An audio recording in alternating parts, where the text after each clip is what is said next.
শুরু থেকেই বলে আসছিলেন 12টি আসনে জয়ী হবে বিজেপি। এবার সরাসরি 14য় পৌঁছলেন হিমন্ত বিশ্ব শর্মা। জানিয়ে দিলেন 12 নয় 14টি আসনে জয়ের মুখ দেখবে ভারতীয় জনতা পার্টি। এমন আত্মপ্রত্যয়ী মুখ্যমন্ত্রী হিমন্ত বিশ্ব শর্মা একথা বললেন কাটিগড়ায়।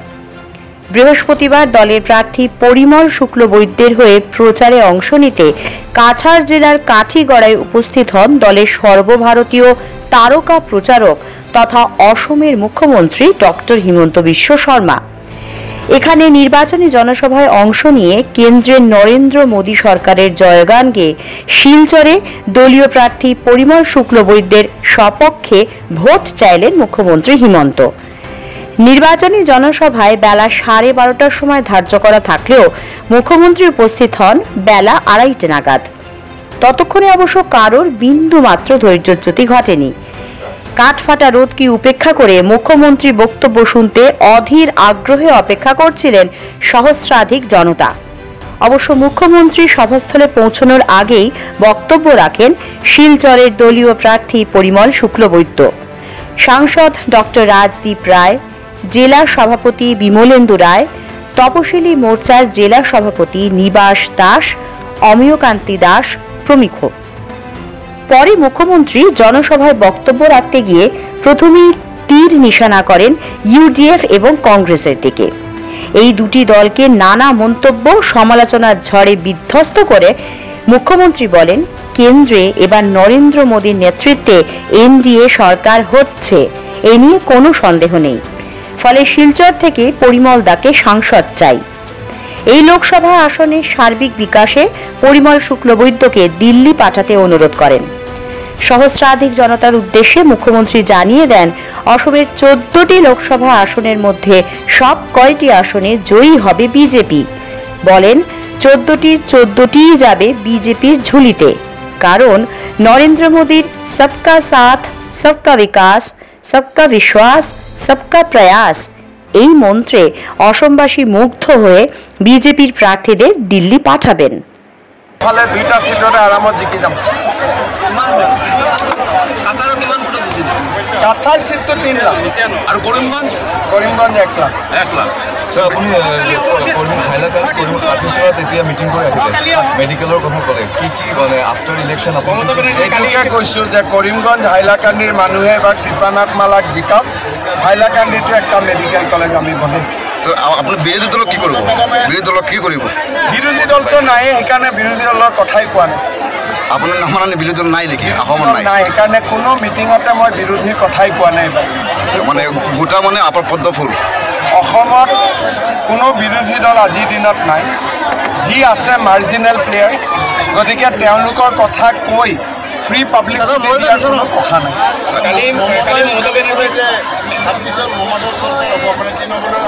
হ'ব পাৰে বাংলাদেশ।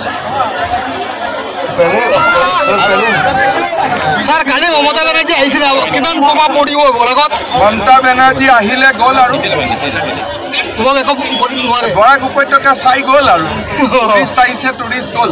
প্ৰধানমন্ত্ৰী যদি আকৌ 3বাৰৰ তেতিয়াহ'লে গোটেই ভাৰতবৰ্ষখন বিজুৱ দিব, সংবিধান নাথাকিব, গণতন্ত্ৰ নাথাকিব লগা বুজি কৰিছে। এইটো কোনে কৈছে? মমতা বেনাৰ্জীয়ে কৈছে। মমতাক সুধিব লাগে, মোক সুধি কি হ'ব? কথাটো কেনেকুৱা ভাল হৈছে ন তেখেতৰ কথা? মমতা বেনাৰ্জীয়ে কৈছে, এইটো মমতা বেনাৰ্জীৰ কথা। মমতা বেনাৰ্জীৰ কথাত মোক সুধি কি লাভ আছে? কিন্তু মানুহটো কৈ আছে আকৌ এবাৰ মোদী চৰকাৰ।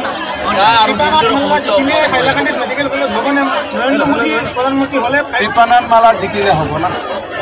মাটি দাঁতিটো এমপিহে দিব লাগিব। অমিত শ্বাহ আহি আছে 21 তাৰিখে গধূলি ৰোড শ্ব'। আপচাটো কাছাৰত নাই, অসমত অকল 2খন ডিষ্ট্ৰিক্টত আছে। सर पहले कछार में लग रहा था जैसे त्रिकोणीय लड़ाई था, लेकिन त्रिकोणीय लड़ाई नहीं है। कछार में तृणमूल वाला 80,000 वोट मिलेगा, कांग्रेस को 80,000 वोट मिलेगा, बाकी सब बीजेपी को मिलेगा। बीजेपी बाकी सारे बीजेपी मिलेगा। 80,000 वोट तृणमूल मिलेगा, 80,000 वोट कांग्रेस मिलेगा, बाकी सारा वोट बीजेपी को मिलेगा, सेकेंड और थर्ड पोजीशन के लिए तृणमूल और बीजेपी, तृणमूल और कांग्रेस का बीच में कॉन्टेस्ट हो। सर कल फर्स्ट फेज का इलेक्शन है, हम लोग सेकंड फेज के लिए हम तैयारी चल रही है, तो अभी का कैलकुलेशन क्या कहता है? 13-14 में से 14 सीट में हम लोग 13 सीट में आगे हैं। बाकी थोड़ा मैं नेक्स्ट वीक धुबरी में जाऊंगा, तब धुबरी का पता लगेगा, लेकिन अभी हम लोग 13 सीट में आगे हैं। 100% 1 लाख ভোটত আমি মুসলিম হিন্দু কি আছে, সবেইতো ভোট দিয়ে আছে। আৰু আমিতো ডাইৰেক্ট কৈ আছো যে মুছলিম মানুহৰ যি সুবিধা আছে হিন্দুও একে পাই আছে, হিন্দুৱে যি সুবিধা পাই আছে মুছলমানেও পাই আছে, আৰু মুছলিম মানুহেতো বেছি সুবিধা পাই আছে। মুছলিম ছোৱালীবিলাক তালাক বন্ধ হৈ গ'ল, চাইল্ড মেৰেজ বন্ধ হৈ গ'ল, গতিকে এইবাৰতো আমাক চবেই ভোট দিলে। कांग्रेस के कैंपेन में ভাল হ'ব না। ইউচিচি মানে কি? ইউচিচি মানে কি? ইউচিচি মানে হৈছে যে একটা পুৰুষ একটাকে বিয়া কৰা। এইটো কি বেয়া কথা আছে? এইটোতো মানুহ ভালেই পায়, এইটো কোনো আপত্তি নাই। रातभर में ये लोग जो अरे सब मुस्लिम मानु तार सपोर्टत আছে। আমি তো ডেইলি মুসলিম মানু লগ পাই থাকো না। কৰিমগঞ্জ হাইলাকান্দি হ্যান্ডশেক কৰি মোৰ কি অৱস্থা। 90% তো সাউথ কৰিমগঞ্জৰ মিটিঙত তো 90% তো মুসলিম মানু হ্যান্ডশেক কৰিলে। আৰ মোৰ হাতটো কি হৈ গ'ল চাই। সংবিধান উঠাই দিব, এইটো কোনে ক'লে? বিৰোধীটো ক'ত কৈ আছে?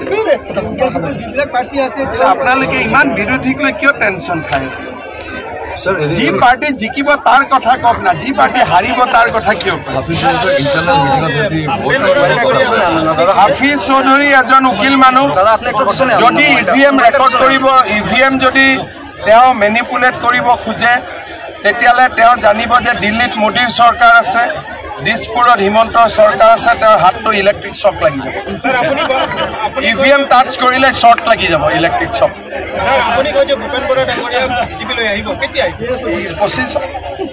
2025 আপোনালোকে মানে কংগ্ৰেছ নাইকিয়া কৰি দিব, চব আহিব। এই ইলেকশ্যনৰ পিছত মানে কংগ্ৰেছ পুৰা ফিনিছ হৈ যাব নেকি? অলৰেডিটো এতিয়া আইচিউত গৈছে, তো আইচিউ আৰু মৰাৰ মাজত গেপ কিমান দিন? মানে কংগ্ৰেছ দল নাইকিয়া কৰি দিব স্যাৰ। কংগ্ৰেছ দল অলৰেডি আইচিউ, এতিয়া আইচিউৰ পৰা শমশান যাব নে ৰিকভাৰী হ'ব, এইটোৱেতো কথা চলি আছে। তো শমশান যোৱাৰ চান্স বেছি আছে এইটো বেমাৰত। ঠিক আছে। Bureau report, NE8 news.